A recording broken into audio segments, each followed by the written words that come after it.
أعوذ بالله من الشيطان الرجيم. بسم الله الرحمن الرحيم.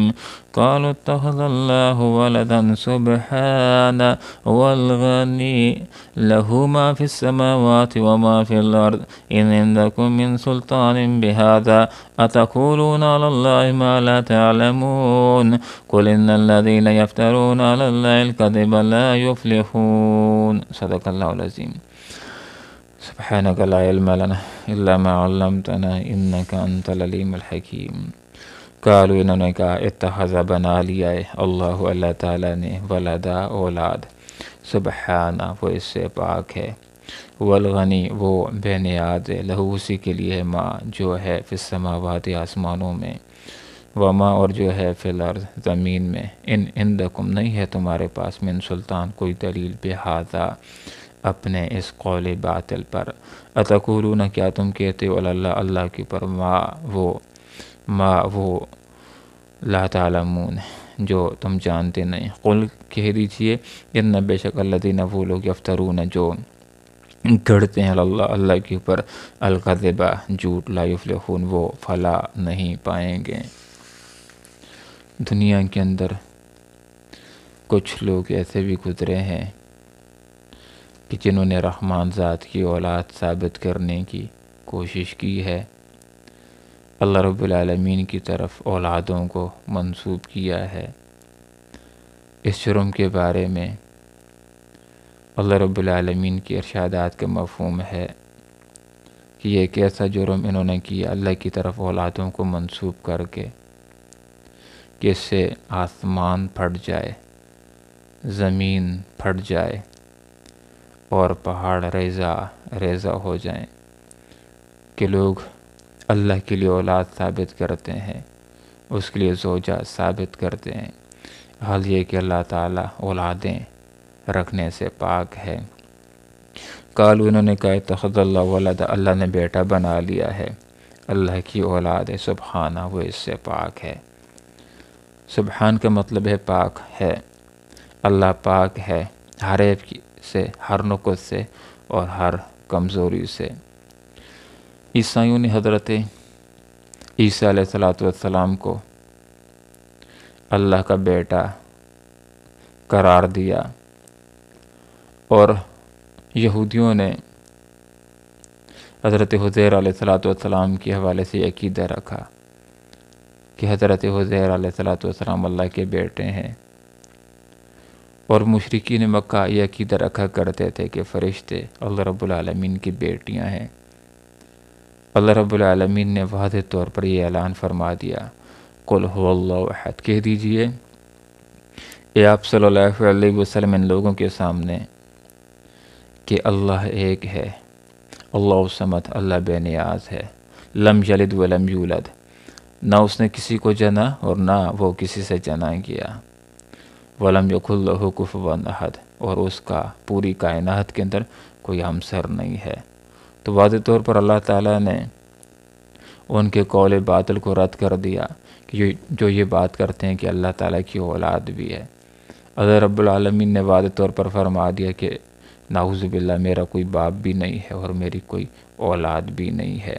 والغنی وہ بے نیاز ہے، اولادوں کی حاجت تو اس کو ہوتی ہے کہ جو محتاج ہوتے ہیں، ان کو سہارے کی حاجت ہوتی ہے کہ کل کمزور ہو جائیں گے، بوڑھے ہو جائیں گے، ہماری اولاد ہوگی جو ہمارا سہارا بنے گی۔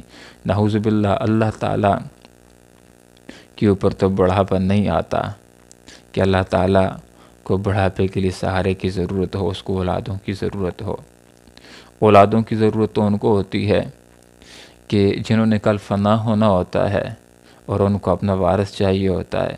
نعوذ باللہ اللہ رب العالمین کے اوپر تو کوئی فنا آنے والا نہیں ہے۔ اللہ رب العالمین تو زندہ و جاوید ہستی ہے، انسان فنا ہونے والے، انسانوں کو سہاروں کی اور اولادوں کی ضرورت ہوتی ہے۔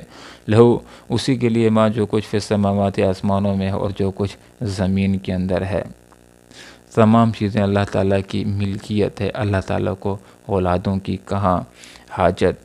ان عندکم من سلطان بہذا اللہ رب العالمین نے فرما دیا کہ اگر ان لوگوں سے پوچھا جائے کہ تم جو یہ عقیدہ رکھتے ہو کہ عیسیٰ علیہ السلام اللہ کا بیٹا ہے، عزیر علیہ السلام اللہ کا بیٹا ہے، فرشتے اللہ رب العالمین کی بیٹیاں ہیں، تو اپنے اس قول کے اوپر دلیل پیش کرو۔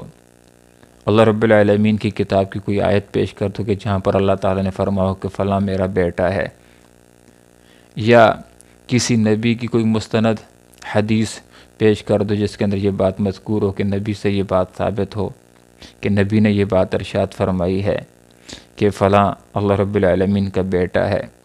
اگر ان سے دلیل مانگی جائے تو ان کے پاس کوئی اس بات کے اوپر ٹھوس دلیل نہیں ہے، ان ہندکم نہیں ہے تمہارے پاس من سلطان کوئی دلیل، بہذا اپنے اس قول باطل کے اوپر اتقولون علی اللہ ما لا تعلمون، کیا تم اللہ کے اوپر وہ بات کرتے ہو جس کے بارے میں تم کچھ نہیں جانتے۔ قل کہہ دیجئے ان الذین، بے شک وہ لوگ یفترون جو گھڑتے ہیں اللہ کے اوپر الکذب جھوٹ، لا یفلحون وہ فلاح نہیں پائیں گے۔ جو آدمی اپنی طرف سے ایک بات بنا لیتا ہے اور پھر اس کو اللہ کی طرف منسوب کر دیتا ہے کہ یہ اللہ رب العالمین نے ارشاد فرمایا، تو حقیقت کے اندر ایسے لوگ جھوٹ گڑنے والے ہیں، جھوٹ کو اللہ کی طرف منسوب کرنے والے ہیں، لا یفلحون وہ فلاح نہیں پائیں گے۔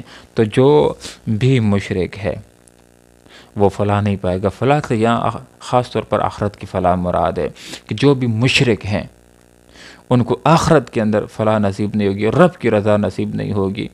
جہنم کے اندر یہ مشرکین جائیں گے اور جنت ان کو نصیب نہیں ہوگی۔ دنیا کے اندر جتنی ترقی کرنا چاہیں، جو جتنی محنت کرے گا اس کو ترقی مل سکتی ہے دنیا کے اندر، لیکن آخرت کی کامیابی محض موحدین کے لیے ہوگی، توحید پرست لوگوں کے لیے ہوگی، جو شرک سے اپنے آپ کو بچانے والے ہیں، جو توحید کے اوپر قائم اور دائم رہنے والے ہیں۔ تو یہاں پر اللہ رب العالمین نے یہ بات ارشاد فرما دی کہ جو لوگ بھی افتراء کرنے والے ہیں، جھوٹ گڑنے والے ہیں، ان کے لیے بہت ہی برا انجام ہے۔